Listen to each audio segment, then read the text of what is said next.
Strength, character, and fortitude are built by falling, by pain, and by going through darkness to reach the light. It is at the darkest moment that dawn happens. Life will hit you suddenly, without warning, with things you cannot anticipate. These moments will shake you deeply and make you feel like giving up. This is what I've learned from my life. At my lowest moments, the enemy gets louder. It whispers, "You're not going to make it. This isn't going to happen." That voice in your mind keeps asking, "Why bother? Why go through all this? It's too hard." It screams at you to quit, to throw in the towel, to believe it's not worth it. And the world reinforces it. When you're under pressure, undervalued, or struggling in different areas of life, when everything feels uncomfortable, isolating, and dark, it tells you that this is where you should stop. This is where you should give up. You're going to face tough times, there's no escaping that. The real question is, what keeps you going? If you know your why, your reason for living, you can endure almost anything. So ask yourself, what are your reasons? What drives you? Here's how you take control. Here's how you override that negative voice. Write down 5 reasons why you deserve your goal. What meaning will it bring to your life? What value will it add? What makes you different? What makes you worthy of achieving it? And when you write those 5 reasons down, keep them close. Because you will have down moments. And when those moments come, when that voice starts again, telling you to quit, go back to your reasons. Read them, feel them, remember why you started. That voice is going to talk to you, and when it does, you have to be ready. What you do is simple. Pull out your reasons and read them. Let them build you back up. That's why it's so important to work on yourself every single day. Listen to things that strengthen you. Build yourself up. Talk to yourself with power, with feeling, with conviction. Do it daily, because the storm is coming. Put all your energy into your dream. Don't waste it on doubt or fear. You don't know what's going to happen, so prepare yourself now. Life breaks most people because when it hits them, they're not ready. But if you stay ready, you don't have to get ready. If you stay ready, if you stay plugged in, then when bad news comes, it doesn't break you. It tests you, and you're already built for it. You're already energized, you just have to tap into it. Even in your darkest moments, when you make mistakes, you've got to stay in the game. Because every mistake, every failure, every misstep happens for 2 reasons: a lesson and a blessing. Every single time, no exceptions. I love the sun, but nothing grows because of the sun alone. You need rain too, and the world never sends rain without a return. When it starts raining, flowers grow, trees grow, life grows. So when the rain shows up in your life, when the pain hits, when the struggle comes, don't run from it. That's not your destruction, that's your growth.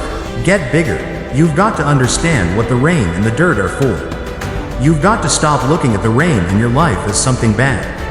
People get so angry when others start throwing dirt on them. Man, quit tripping. Dirt is fertilizer. If you ever want to be something, you're going to have to get some dirt on you, because that dirt that swells you teaches you how to push through. You're not going to have a smooth life. Get that out of your mind. Nobody's just going to come up to you and hand you money. It ain't going to be rosy for you. You've got to strike out to be successful. And when you strike out, you've got to get ready for it to get real funky and real hard, because that's what's going to happen. Everything you're going through is preparing you for what you ask the universe for. You just have to quit tripping while you're in the process, because the process is necessary. You may not see it now, but when you're on the other side of it, you're going to see exactly why it went that way, and you're going to be okay with it. But quit tripping during the process. Pull yourself together and quit tripping, because you're in the process. Life is processing. It isn't through with you. If it were through with you, you wouldn't wake up anymore. When I was at my darkest moments, when I was at my lowest places, the greatest ideas that ever came to me came from my greatest defeats. I understand that it's in the process that you get better. It's in the process that nobody know your name, and 5 years later, you're the best in the world. Because iron sharpens iron, and the process is just as important as the natural path. The deeper the process, the greater the reward. I'm not going to quit the process. I'm not going to give up. I'm not going to give in. You've got to be able to see it when it cannot be seen. You've got to see it in your mind's eye. You have to see yourself writing a book before the book is finished. You've got to see it. You have to believe in the unseen. Because if you can't believe in it, you will never manifest it. But when you believe in it, you demand the universe to assist you in what you're doing. You have to take residence with it, residence. You have to learn to fight with it. You have to put in a little bit more sweat, a little bit more blood, a little bit more tears, but you've got to wrestle with it. You've got to test yourself. You have to hold on. If it's hard, make it okay, it's hard. The only thing that matters is how you deal with it. That's all that matters, and nothing is going to stop us. I will do whatever it takes. Make whatever adjustments you need to make. I deserve this. I'm going to do it. We may get knocked to the ground, but we're not destroyed. Don't you ever give up. Don't you ever give in, because I never told you it would be easy. But with mental toughness, you can get it done. There are many people who have lost that fire in their eyes, who, because of the experiences of life, have said, "No, I can't do that." See, you can experience enough pain in life, enough disappointment, that it can clobber you to the ground and kick dirt in your face, and you start to believe you can't do it. Do you believe that this is it for you? No, it's not. Life is going to punch you right in the face. Life is going to hit you over and over again. You're going to be told you're not good enough. Your faith is going to be tested. Your family is going to look you in the eye and say, "How do we get health insurance next month?"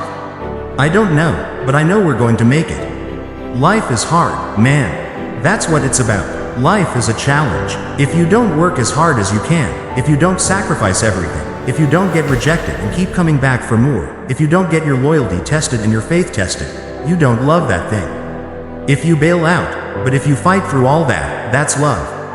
The problem with society now is too many of us aren't under contract. Contract means when things aren't going right, I don't quit. When things aren't going the way I think they should go, I give up.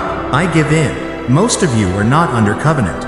Covenant means, look, me and you, if the company goes down, we go down with it. We do not retreat. We do not give up. We do not surrender. And the reason why most of you are not successful is because every single time stuff isn't going your way, you give up. You quit. You let go. And people feel weakness. They feel it. You can feel when somebody's not committed, when they're not dedicated. There's another level you get to when you go all in. Being phenomenally skilled is cute, but it's a phenomenal that says, every time I get knocked down, I will get back up, and I will succeed. I will not surrender. At some point, your faith has to be tested. At some point, you've got to be tested by life. Nobody's coming to save you. Nobody's coming to get you, but you can get yourself. You will make it through blood, sweat, and tears. Now is your moment to prove to yourself that nothing will stop you. When you have fear, fear makes you think in ways you shouldn't be thinking. When you have fear, it makes you speak in ways you shouldn't be speaking. But when you have faith, you don't need to count. You don't need to go outside and measure anything. You don't need to see how many horses, how many armies, how many swords, or how many shields. When you have faith, you just believe, and it will happen. If you can keep hope alive, you can make it. Because when you keep hoping, it is really faith. You just have to transform it from, "I hope this happens," to, "I believe this can happen." I had no advantages, but I woke up one day and realized all men are created equal. I don't need any. I'm my advantage. You're your advantage. Why are you waiting for somebody to call you? Why are you waiting for somebody to affirm you? Why are you waiting for somebody to tell you you've got a dream or a goal? Why are you waiting for somebody to take you by the hand and give you what's rightfully yours? However much money you make, whatever kind of life you have, that's yours. And so when I speak to you, I speak from the pain of taking 12 years to get a 4-year degree. I speak to you as a failure who had to get back up every single day and say, brush it off and keep going. It doesn't matter what has happened. It doesn't matter what people think. That has nothing to do with you. Here's what matters. Where do you want to go? What do you want to do now? This thought, this vision that you have in your mind of where you want to go and what you want to do, feel it. Look at your goal. See yourself there. Experience the feeling of achieving the goal, of making the decision, of overcoming the challenge. Experience the glory. How you feel inside when you can say, I did it. See that happening. If you just believe that your day is coming, that the sacrifices you are making today are going to pay off. But if you do not believe, it ain't going to happen.